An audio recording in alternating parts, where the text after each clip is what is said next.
Bonjour à tous et à toutes. Alors aujourd'hui, c'est un peu un cadre exceptionnel. On est dans la cour des Platanes, donc le théâtre des 3T au 7 bis rue Louis Pasteur, pour un événement un peu exceptionnel qui touche non seulement Avignon et moi, mais aussi l'Académie du numérique, dans notre objectif de lutte contre le cyberharcèlement. On a avec nous l'ensemble de l'équipe de Flashman, qui est une pièce de théâtre qui se joue au Platane. Donc, avec nous, nous avons, hop, Lina, Christopher, Myriana, Anne-Sophie, Henri et Naïma. Donc, merci à vous. Donc déjà, je vais vous laisser, présenter la pièce. Donc, parler un peu, bon, de quoi ça parle, je pense que vos auditeurs ont compris que ça parlait de cyberharcèlement, mais je vous laisse quand même présenter la pièce.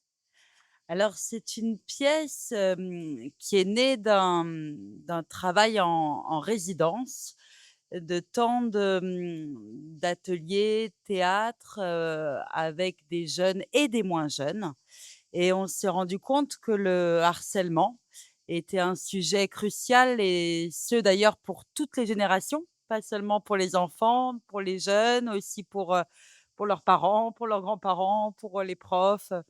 Et on avait vraiment envie de libérer la parole sur cette, problématique sensible de harcèlement.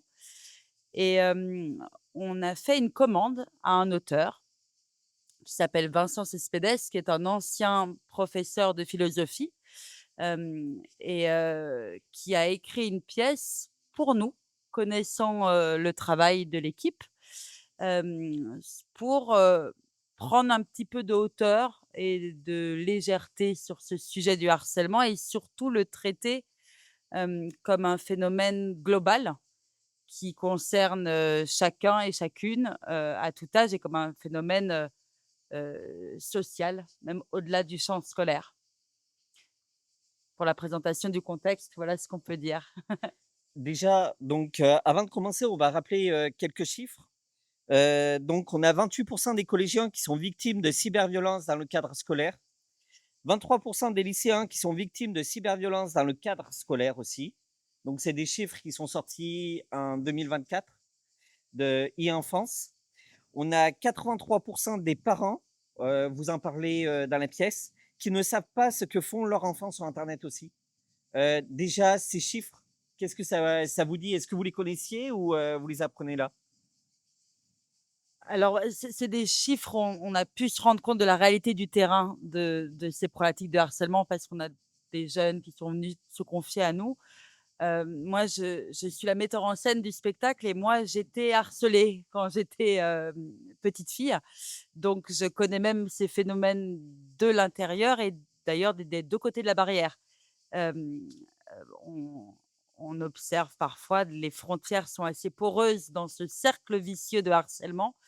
Harceleur peut devenir harcelé, qui peut devenir harceleur, enfin il y a quelque chose qui se nourrit, et ce qui explique les chiffres très importants dont vous parlez. Moi, je pense même qu'ils sont peut-être un peu plus hauts que ce que vous venez de dire, alors que c'est déjà des chiffres qui révèlent, quand même une réalité très, très forte de ce sujet qui est éprouvé, par énormément d'enfants.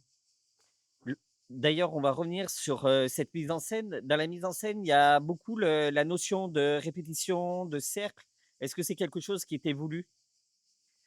Alors, dans le travail qu'on a fait, cette question de harcèlement, effectivement, il y avait cette notion de, quelque chose qui est répétitif et qui ne s'arrête jamais, et qui trouve encore une nouvelle permanence avec les réseaux sociaux. Puisque c'est vrai que, on voit le harcèlement sur 3 générations dans la pièce, #flashfan, puisqu'il y a, voilà, des souvenirs du personnage de la grand-mère, et puis, une situation de Sacha qui a 11 ans au moment de la pièce, et qui est, impliqué dans une histoire de cyberharcèlement.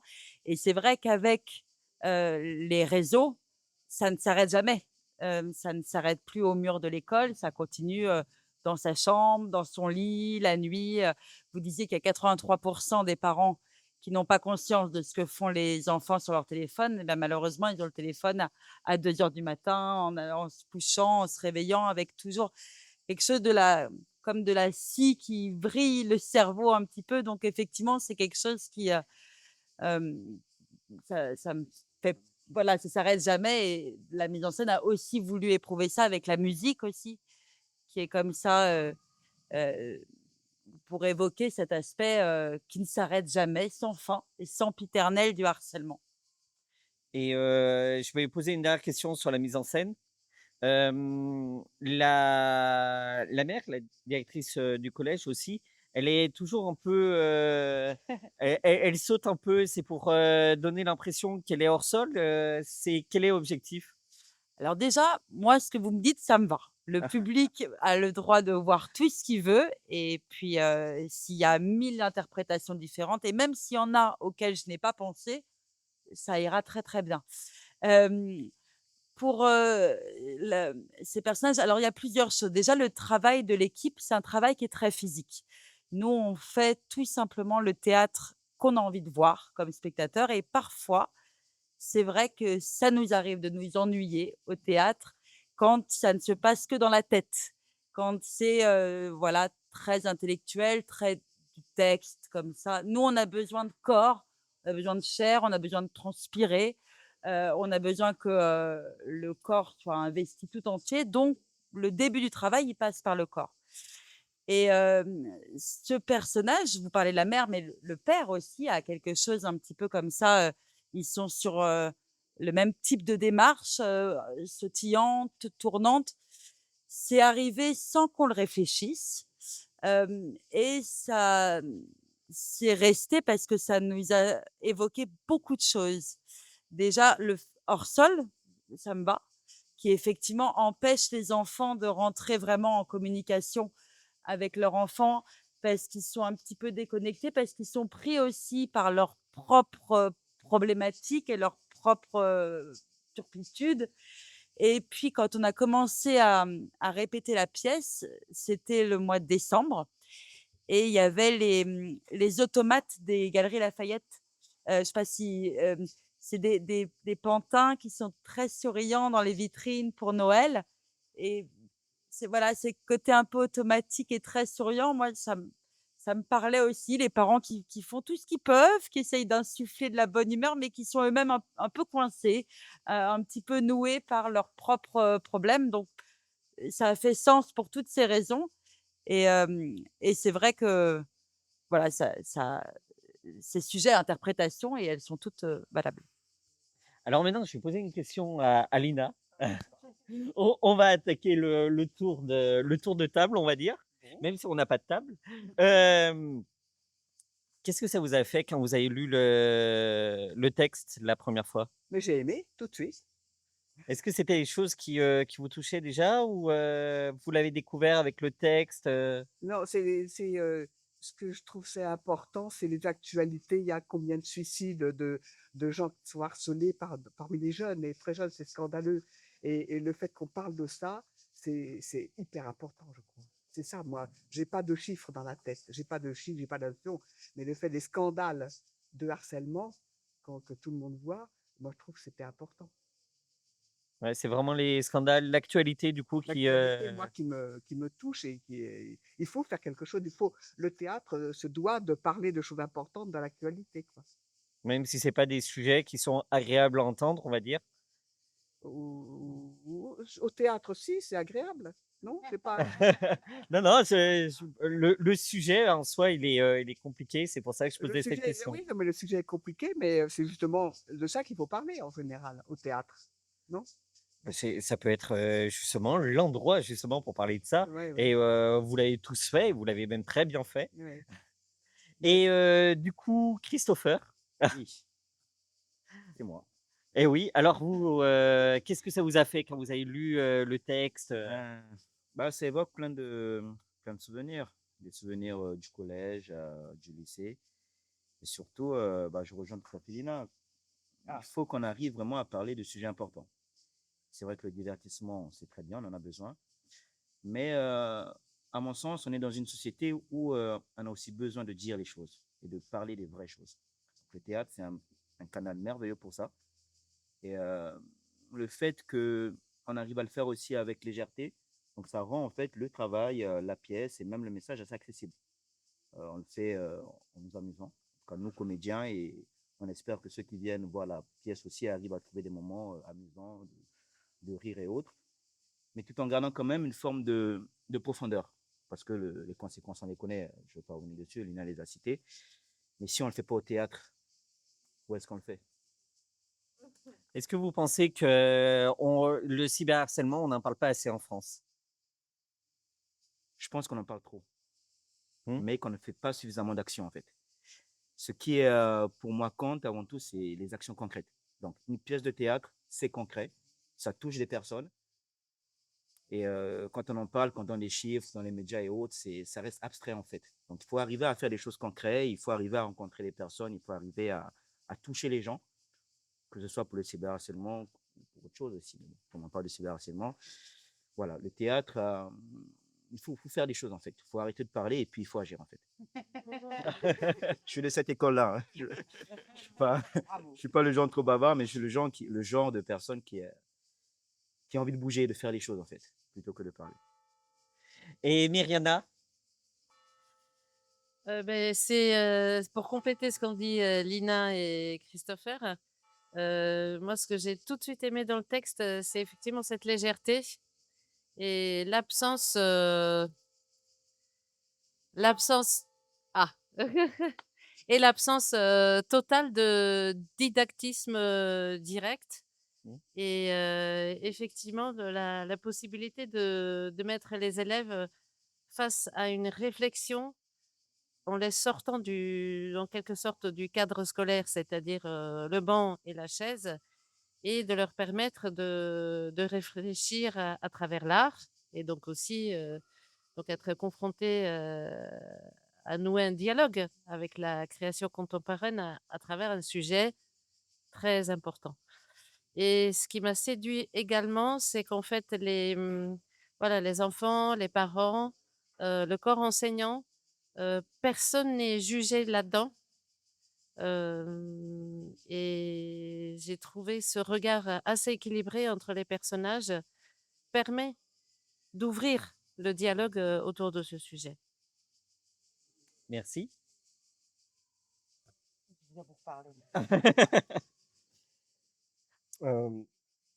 Moi, ce qui m'a beaucoup plu dans le texte, c'est que on peut avoir tendance à avoir à appréhender le harcèlement d'une façon binaire.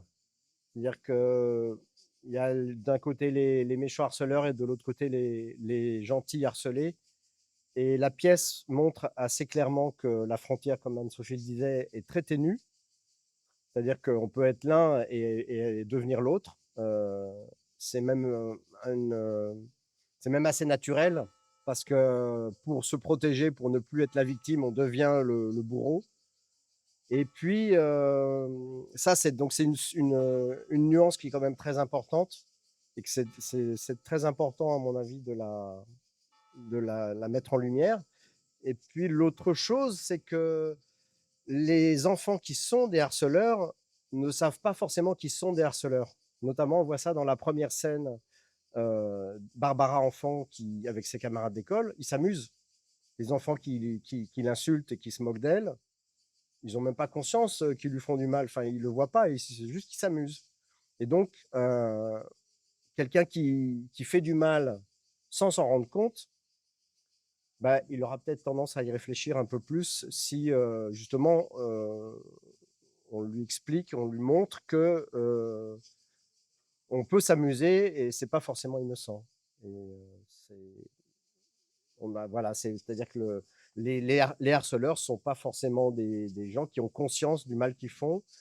Et c'est aussi une pédagogie à avoir de ce côté-là. Pas seulement de la répression, mais voilà. Et Naïma? Oui, du coup, pour finir, moi, une des choses que j'ai beaucoup aimé dans ce texte, c'est aussi le fait que ça traverse les générations. Ça parle de harcèlement, mais sur plusieurs générations, de la grand-mère plus tard l'enfant. Et c'est hyper intéressant aussi parce qu'en fait, le harcèlement, ça existe depuis très, très, très longtemps. Et on voit qu'aujourd'hui, il a pris des formes très différentes avec les nouvelles technologies et c'est hyper intéressant, je trouve comme, façon de traiter du coup le harcèlement, voilà. Et on va parler, de harcèlement. Alors c'est sûr que le sujet, prête à soulever certains éléments. Est-ce que dans l'équipe, il y en a déjà qui ont été harcelés? Je lève la main à moitié. Mmh. Enfin, pour toi, c'est peut-être plus clair. Mais pour moi, c'est à moitié parce que je vais raconter une petite histoire. Quand j'étais enfant, j'étais à la maternelle. Mon premier jour d'école à la maternelle, j'avais mon goûter dans mon sac. Donc, j'allais tout fièrement, tout content. Voilà, j'allais à l'école, comme mes grands frères et tout. Et à la récréation, j'ai un garçon qui était plus grand, qui m'a pris mon goûter. Alors, je dis pas que c'est du harcèlement, mais la manière dont je l'ai vécu, par la suite, je voulais plus retourner à l'école, en fait. En plus, la maîtresse m'avait pris mes feutres, donc c'était assez compliqué. Mais je sais pas, il y a quand même une barrière, en fait, un niveau où on peut parler de harcèlement ou un niveau où on est encore un petit peu en dessous. Donc là, c'est vrai que moi, pour le coup, cette histoire-là, je l'ai mal vécue, mais je n'irai pas jusqu'à dire que c'est du harcèlement.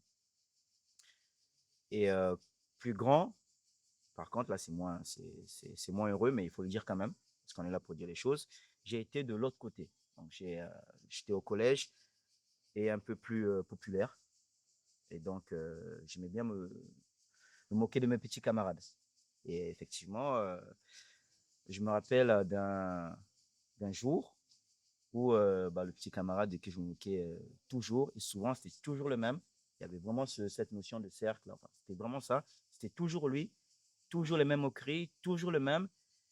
Et un jour, à la sortie de l'école, j'ai vu sa mère qui m'a dit que son enfant, en fait, pleurait à la maison, qu'il n'avait pas envie de retourner à l'école. Et il y a eu comme un lien, en fait, avec ce que moi j'ai vécu plus jeune, même si je ne mettais pas ça dans le tout du harcèlement. Et à partir de là, j'ai compris que, voilà, comme disait Henri, moi je m'amusais, c'était très drôle de se moquer un peu gentiment des copains, mais finalement pas si gentiment que ça, en fait, parce que c'était du harcèlement. Donc j'en ai pris conscience à ce moment-là, et puis plus tard, du coup, ça m'a fait changer. Parce que pareillement que Christopher, moi j'ai parlé tout à l'heure de mon expérience de harcelée et effectivement, pour fêter ma sortie du harcèlement, je suis devenue moi-même harceleuse et je tiens à compléter un petit peu effectivement cette inconscience que peuvent avoir les harceleurs, mais aussi cette grande souffrance dans laquelle aussi alors c'est très important de parler de la souffrance des harcelés, mais les harceleurs ne sont pas plus heureux en fait. C'est-à-dire qu'ils sont eux-mêmes dans une peur de se retrouver dans la place de l'autre. Ils sont eux-mêmes dans un mal-être, ils sont eux-mêmes dans une solitude et moi, j'ai participé, pour parler de Flashman, à plusieurs reprises, aux assises régionales de lutte contre le harcèlement de la région des Hauts-de-France, parce que la pièce est portée par une compagnie, qui est basée dans les Hauts-de-France et c'est vrai que, heu, certains artistes proposaient des spectacles de harcèlement ou des actions pour venir suite à une histoire de harcèlement et moi, ce que j'essayais de faire parvenir pour les profs, pour les instits, pour les groupes, c'est-à-dire que c'est pas une fois que le harcèlement a lieu, c'est en préventif. C'est d'abord de faire que le groupe soit bien, de nourrir le vivre ensemble et de faire que les gens soient bien. Parce que si un groupe est bien, le harcèlement n'a pas de prise. Parce que le harceleur, il a besoin de la peur, il a besoin du mal-être pour harceler. Je ne sais pas si c'était clair. Mmh. Ça me fait penser à un passage, dans le spectacle, sans trop spoiler, où les parents sont, dans la salle et clairement ils sont parmi nous. Donc c'est une manière où on a l'impression d'être acteur, d'être vraiment physiquement présent dans une salle, convoqué par la directrice. Hem Est-ce que ça, vous l'avez déjà vécu, je sais pas, pour ceux qui ont des enfants, est-ce que vous avez déjà vécu, cet instinct-là avec des parents qui disent, «Mais c'est impossible», et cetera? Hem, Ouais, ils sont un peu petits encore. Même si j'ai peur et que ça fait aussi partie des raisons pour lesquelles on monte ces spectacles aussi, c'est pour les ils ont 5 ans et 7 ans, les miens. Même s'il y a déjà des prémices, ça commence très, très tôt et de plus en plus tôt. Mais non, moi, j'ai pas connu ça, mais c'est vrai que le parent a énormément de mal à imaginer que son enfant puisse être d'un côté ou de l'autre. Et d'ailleurs, moi, en tant que parent, je suis autant terrorisée qu'il soit harceleur, qu'il soit harcelé. Et ça me fait peur. Et peut-être que je me mettrais la tête dans le sable et je dirais: «Bah non, mon enfant, il est tellement mignon à la maison». Parce que tous les enfants sont mignons et tous les jeunes sont mignons et tous les jeunes sont drôles et tous les jeunes ont besoin de s'amuser et tout le monde a besoin de légèreté et tout le monde a besoin de rire et tout le monde est préoccupé par ses propres problématiques et donc peut devenir inconscient et faire, ça rejoint ce que disait Henri sur ce besoin aussi de prendre conscience, pour les jeunes et pour les parents aussi. Et alors je vais essayer de reformuler parce que la 1re question que j'allais poser était un peu compliquée parce que, justement je voulais rappeler que 83 des parents, comme je l'ai dit au début, ignorent ce que font, leurs enfants. Heu, je vais peut-être me diriger plutôt vers, Naïma. Hem Est-ce que, cette sensation de voir les jeunes tout le temps, enfin tout le temps, c'est pas le bon terme, mais, régulièrement sur les téléphones portables, ça fait quel effet? Ça fait peur. Moi, ça me fait peur. Non, ça me fait peur parce que, moi, j'ai eu la chance encore d'être la génération qui a grandi début d'internet, même largement début d'internet, mais on n'avait pas de téléphone avant le collège encore, de mon temps. Ça fait bizarre de dire ça. Oui. Mais du coup, d'avoir eu, la chance de pas être accroché à un écran tout le temps, oui, c'est une chance. C'est horrible de dire ça, mais c'est une chance de connaître, je sais pas, de courir dans la nature. J'ai grandi à la campagne, donc de jouer dans les champs, de s'amuser à créer des histoires, dans sa tête. Je m'imaginais vraiment plein d'histoires et moi, je me dis avec les téléphones de plus en plus petits et l'imagination, on perd ça beaucoup quand même. J'ai l'impression, l'esprit créatif et tout ça et puis même, enfin, c'est petit un écran, enfin, on a le monde entre les mains, mais on sait pas quoi en faire. C'est ça aussi le problème, c'est qu'on n'a pas le mode d'emploi de tout ce qu'on a entre les mains et il y a beaucoup de violence aussi dans tout ce qu'on voit sur les téléphones, sur toutes ces infos qui filent. Donc c'est un truc où on perd, ouais, c'est ça, on perd l'imagination et on est de plus en plus pessimiste et ça fait peur, ouais, tout simplement. Mmh. Enfin, moi, je me permettrais de compléter ce phénomène, jeune et écran, un peu dans l'autre sens. C'est-à-dire, où se situe la place, la responsabilité, de l'adulte. Ça veut dire là, on est de plus en plus dans des générations de parents ou d'adultes qui ont déjà grandi avec les écrans et en fait, il y a presque une désensibilisation ou presque un phénomène, simplement naturel, d'être, tout le temps, enfin entre guillemets, «tout le temps connecté» et qu'on est également aussi dans une société qui fonctionne énormément par l'image, par des fake news, enfin tout ce qui concerne, le numérique et je n'ai pas très, très envie, de jeter la pierre uniquement aux jeunes, mais de retourner la question, en fait, que faisons-nous, les adultes, les parents? Parce que j'estime aussi qu'il n'est pas suffisant non plus, dans les établissements scolaires de dire: «Voilà, le téléphone est interdit, on arrive à l'école, avec son portable, mais on le dépose, dans une caisse». Je crois que cette histoire du numérique, elle est beaucoup plus profonde et la participation active, finalement, à ce que font les jeunes aujourd'hui, bah, je pense elle vient aussi de nous. Oui. Mmh. Donc, bah, moi, je suis née dans avec des écrans. Enfin, pas vraiment dans des écrans, mais voilà, avec une génération avec des écrans. Mais donc, des fois, quand je me promène, je vois beaucoup de tout petits, vraiment dans les poussettes et tout, qui regardent les écrans et tout. Bah, Moi, je trouve que des fois, c'est pas une très bonne idée, même si moi aussi, je regarde des écrans des fois. Oui. Bref, donc des fois aussi quand, par exemple, on est à des fêtes où il y a des événements avec, où je vois des amis, il y en a beaucoup qui restent sur les écrans, voilà, seuls. Donc moi, je trouve que c'est une mauvaise idée, quoi. Voilà. Et super témoignage en plus, hein. Mmh. Christopher, vous vouliez dire quelque chose tout à l'heure, je crois. Ah oui? Tu as perdu le fil? Non, non, mais je complétais ce que Naïma disait en disant que l'écran aura tendance à enfermer les personnes dans une boîte, en fait, le téléphone ou l'écran, alors que quand il n'y a pas d'écran, le théâtre, par exemple, voilà, le théâtre, par exemple, aura tendance à ouvrir vers les autres, vers le vivre ensemble, vers toutes ces choses qui font que finalement le harcèlement, voilà, à cet endroit-là, n'est pas. Je vais juste poser une dernière question. Après, on va laisser le public poser les questions. Est-ce que vous pensez qu'il y a plus d'harcèlement désormais avec Internet ou est-ce qu'il y avait autant d'harcèlement avant, mais ça se savait moins?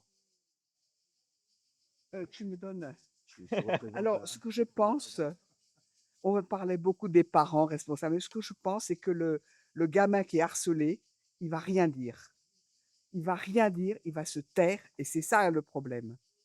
On ne sait pas s'il est harcelé, et il va cacher la honte d'être harcelé. Donc, est-ce qu'il y avait plus avant ou plus maintenant? J'en sais rien. Mais de toute façon, il se tait. Le gamin qui est harcelé, il se tait. Et c'est ça le drame. C'est pour ça qu'on découvre des drames qu'on n'avait pas soupçonnés avant. Et je crois dans toutes les générations, il y avait ça.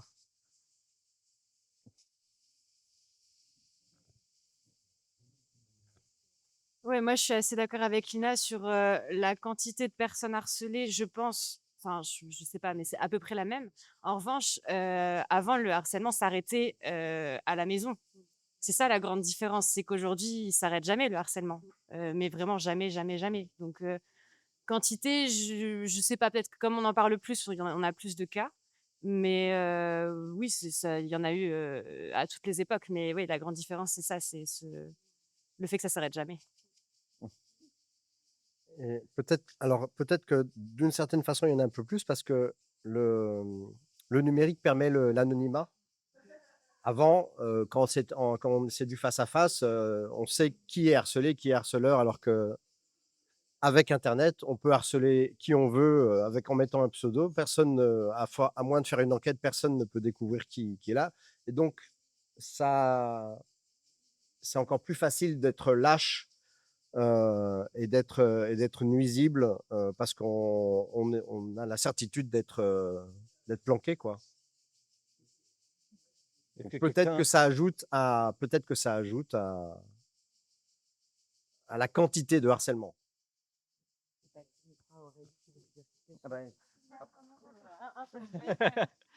Oui, du coup, j'avais une question sur, vous avez parlé, le théâtre, est une forme d'action pour, enfin, passer à l'action sur cette question de harcèlement et trouver une façon d'éviter d'énumérer des chiffres et être plutôt dans la relation aux autres pour faire prendre conscience. Comment ça se passe? Enfin, c'est quoi le rapport au public? Qu'est-ce qui se passe dans la réaction du public? Et en quoi votre spectacle, vous pensez qu'il il fait bouger les lignes? C'est toi qui vas répondre. C'est vrai qu'on a présenté ce travail à des classes dès le plus jeune âge, dès le CE1 jusqu'au post-bac. Et on, on l'a présenté aussi à des jeunes qui ne sont pas forcément très familiers du théâtre, qui ne sont pas des théâtreux et qui avaient un a priori un petit peu négatif en disant on va vous emmener voir une pièce de théâtre, pof, on va s'ennuyer. Et la magie de cette pièce, c'est que on a des rires alors qu'on parle de sujets qui sont sensibles, mais le rire rejoint les larmes et rejoint aussi un copain qui va caresser le bras à un copain, une fille qui va C'est dans les toutes petites choses, c'est pas des grandes révolutions. Nous, voilà, on parle d'action et de faire, mais c'est pas forcément faire mais faire des toutes petites choses au plus près de chacun, de parler, de rire. Et, et ça, on l'a vu depuis le CE1, enfin depuis le tout petit au post-bac. Et après, c'est une pièce aussi qui a des prolongements dont les jeunes peuvent s'emparer parce qu'il y a des scènes de groupe dans cette pièce. Et sur des temps d'atelier théâtre avec les classes, on peut les inviter à jouer ces scènes de groupe avec la distribution professionnelle du spectacle. Et notamment la première scène, la scène de harcèlement de Barbara, qui est un flashback. On invite les jeunes, dans un premier temps, à être avec Barbara, c'est-à-dire à être en situation de harcèlement. Et ces mêmes jeunes, après, on les met dans le sillon du personnage d'Henri et ils deviennent harceleurs. Et donc, ils expérimentent ils refont la scène 2 fois, des 2 côtés de la barrière. Des témoignages aussi, je me rappelle, on a joué, je crois que c'était dans le Nord. Le nom des villes, je ne me rappelle plus trop. euh, où il y avait un groupe, c'est des filles, il n'y avait que des filles dans cet établissement. Et à la fin, à Salzbourg, elles sont venues nous dire on avait besoin de ça. Parce que ils avaient eu, enfin, c'était. Quand on les a vues, elles semblaient quand même bien soudées, en fait. Mais la prof nous avait expliqué qu'il y avait eu justement un cas de harcèlement récemment dans la classe. Et à la fin, spontanément, elles sont venues nous dire on avait besoin de ça. Certaines ont voulu qu'on leur prenne dans nos bras. Donc, oui, ça veut dire que c'est à cet endroit-là qu'il faut qu'on arrive il faut qu'on arrive à cet endroit-là, en fait, à toucher, à faire en sorte que euh, les consciences évoluent, voilà, mais collectives, mais aussi personnelles. Je vais revenir sur cet atelier-là qui est extrêmement intéressant, du fait que les personnes aient à un moment le rôle de harceleur, en premier, je suppose, Oui, et ensuite le rôle de harcelé. oui. Je pense que ça doit être très perturbant pour certains. Alors oui, puis en même temps, ils sont accompagnés, c'est-à-dire qu'ils sont sur scène avec les comédiens professionnels qui jouent Barbara et qui jouent le chef harceleur, on va dire, parce que le personnage d'Henri, ici, il s'appelle Robert à cet endroit-là. On l'a baptisé Robert. Mais effectivement, comme cette scène-là n'a pas de texte, ils peuvent tout de suite se jeter dedans par le jeu, par la danse, par la musique et par des situations physiques très simples. Vous parliez de tourner en rond. Effectivement, on a une jeune qui est venue nous voir là pendant le festival d'Avignon. Il a dit c'est très oppressant, effectivement, de tourner en rond comme ça en disant babar, babar.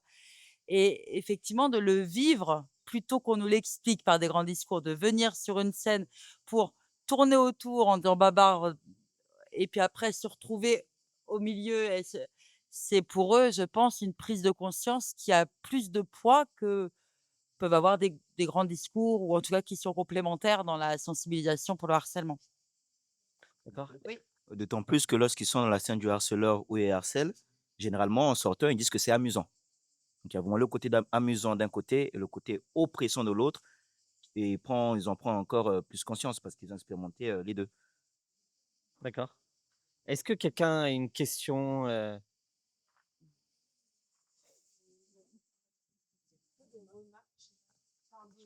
Oui.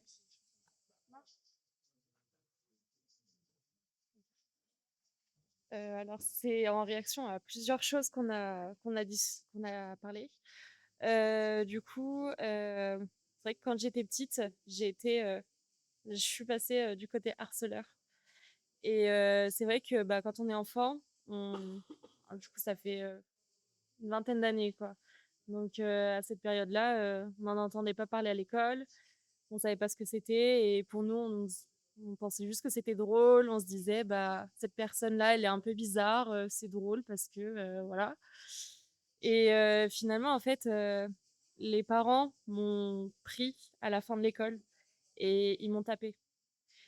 Ouais, ils m'ont tapée, ils m'ont insultée, ils m'ont dit, plein de choses et j'étais toute seule face à eux et en fait, à ce moment-là, enfin, ça, c'est un truc que je raconte que personne n'a su, en fait, c'est la première fois que je le dis Et là, avec la pièce, c'est vrai que, en fait, je me suis rendu compte que il n'y a pas que les enfants qui doivent être touchés par ça, même les parents et tous les adultes, parce que je pense que pour faire comprendre à un enfant aussi euh, ce que c'est le harcèlement et le faire arrêter, il faut pas le punir par la violence ou c'est pareil, je me recevais des punitions par la maîtresse, mais je continuais en fait. Tout ça servait à rien. Et en fait, je pense qu'il faut plus aller du côté de l'émotion, du sensible et essayer de le faire que ce soit plus ouais, sensible, émotionnel pour faire comprendre. Donc, je pense que ouais, les parents ont besoin aussi d'apprendre à, à, à éduquer aussi, je dirais, les enfants pour leur faire comprendre ce qu'est vraiment le harcèlement et pas avoir des manières violentes dans ça. Et après, du coup, quand je suis arrivée au collège, je me suis fait harceler beaucoup. Et là, à ce moment-là, bah, j'ai eu une phobie scolaire. Je pouvais plus aller à l'école et j'en ai pas parlé. Et bon, à cette période-là, on n'avait pas les téléphones encore. On n'avait pas le droit de téléphoner dans le collège. Et ben, pareil, j'en ai parlé à personne. Mes parents l'ont jamais su. On me répétait souvent, s'il y a quelqu'un qui t'embête, tu me le dis. Mon grand frère, par exemple, et mon père, tu me le dis, on va aller le taper, on va faire ci, on va faire ça. Et moi, je disais rien parce que j'avais peur de ça. Et en fait, je me dis, s'il y avait eu les téléphones à cette période-là, ça aurait continué encore et encore et encore, même quand je rentrerais chez moi. Parce que quand je rentrais chez moi, du coup, le soir, j'avais juste la boule au ventre. Bon, je me faisais des films dans ma tête, mais, euh, mais ça s'arrêtait là, alors que maintenant, avec les téléphones, ça s'arrête pas. On retrouve ça aussi sur les réseaux, sur Internet. Et pour aussi voir une toute autre vision du cyberharcèlement aussi, je trouve d'un côté que ce développement du cyberharcèlement permet aussi de voir qu'il y a du harcèlement parce que justement quand un harcelé ne dit pas ça, on peut pas le voir parce que des fois c'est une relation entre harcelé et harceleur et c'est caché. Et avec ce cyberharcèlement là, on a une preuve et une visibilité d'un côté de se dire qu'il y a justement cette cause-là. Et bon, je dis pas que je suis pas, je dis pas que c'est bien, mais d'un côté, il y a aussi ce côté-là où on peut le rendre visible et on en a moins honte peut-être aussi. Et, et voilà. Je crois qu'on est fini. Ça m'a un peu tourmentée en vrai. Je- Merci déjà pour le témoignage. Merci beaucoup. Je voudrais soulever quand même le fait que effectivement, frapper un enfant n'est pas du tout une solution et ne sera jamais une solution. Il faut insister là-dessus. C'est horrible ce que vous avez vécu. Donc voilà. Je comprends du coup que vous ayez eu peur de parler aussi à votre famille parce que je pense que vous ne vouliez pas que le schéma se répète. Euh, vous avez gardé des traumatismes du coup? Oui, d'accord. Ben, en tout cas, merci pour votre courage d'avoir parlé. Oui, Bah, en gros, toujours retenir ça. Ne jamais faire ce qu'on n'aimerait pas qu'on nous fasse. C'est tout. on dira toujours que la vérité sort toujours de la bouche des enfants. Je crois qu'il y avait eu un autre. Bah, déjà, je voulais en effet confirmer que le spectacle fait rire par rapport à vos gestuels, vos mimiques. Et aussi, oui, j'ai été aussi touchée jusqu'aux larmes, hein, donc ça marchait bien, ces émotions-là. Et ce que je voudrais aussi dire par rapport à l'harcèlement, c'est bien d'en parler, mais en effet, c'est ce que j'ai entendu tout à l'heure aussi, c'est que souvent, ça vient de mal-être, aussi bien de la part de l'harceleur, de celui qui est harcelé. Et quand on n'est pas bien en soi, ben, on devient facilement une victime. Et c'est pour ça que ça me semble très important que les jeunes, mais aussi les adultes, on peut continuer à faire du théâtre, à danser, à faire plein de choses artistiques en dehors du groupe dans lequel on est harcelé parce que ça renforce. Donc ça, c'est un petit message aux subventionneurs aussi.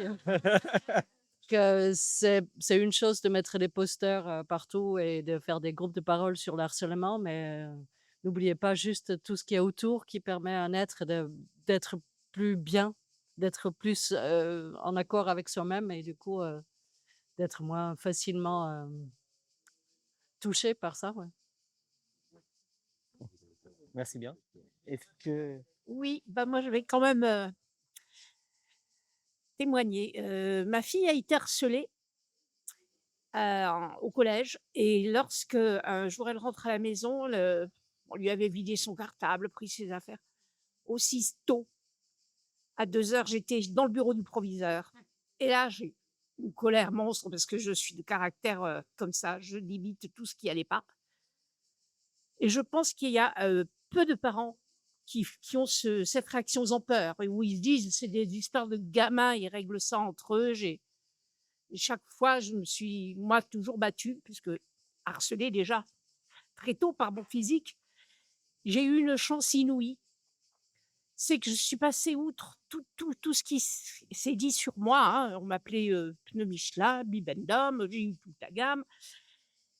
J'ai eu la chance de trouver une passion, de me réaliser en dehors du scolaire, dans la musique. Je suis arrivée à un niveau, tous les gamins de ma classe, même au lycée, ont vu ce que je faisais, ça a été terminé. Ils me respectaient. Ah, c'était plus le pneu Michelin, c'était ah, bah, elle fait ça, mais j'ai foncé droit dans cette carrière, parce que heureusement que j'ai eu ça. Mais le problème des harcelés, c'est où se réfugier, dans quelle passion. Moi, j'ai eu une chance inouïe de vivre ça, et je voulais pas que ma fille, elle soit, elle, brimée. C'est pour ça que j'ai eu cette réaction d'aller voir le proviseur et de lui dire, j'étais révoltée, je ne comprenais pas. Et je pense que le problème des parents, c'est de rester en retrait. On dit rien. Et ça s'arrange pas. Au contraire, c'est en sourdine. Hein. Il y a un malaise. Et bon, bah, moi, j'ai eu la chance de réagir et d'être aidée derrière, puisque je me suis réalisée autrement. Il faudrait aider aussi les enfants à parler, par le théâtre, par les arts, le dessin, la peinture, la sculpture. Ça révèle beaucoup de choses, tout ça. Et bah, écoutez, je ne veux pas vous ennuyer avec tout ça. Non, mais c'est bon. Merci bien. Voilà. Est-ce que quelqu'un a encore une chose Eh ben, merci bien à tous. Ah, Merci pour ce témoignage qui n'était pas du tout ennuyeux, madame. Hem, du coup, j'aurais bien aimé savoir, l'Académie du numérique, qu'est-ce que vous faites? Parce qu'il y a d'autres façons aussi de toucher l'émotion et de toucher, enfin d'amener à une réflexion et de prendre conscience. Mais ça m'intrigue un peu, voilà, du coup, est-ce que vous pouvez nous dire un petit peu ce qui se passe à l'Académie du numérique? alors, nous, on intervient essentiellement lors d'ateliers conférences. On fait de l'animation aussi de tables rondes comme celle-ci. Alors, dans tout ce qui est vraiment danger d'Internet, on va plutôt être dans ce format-là, puisqu'on va s'adresser à un public adulte.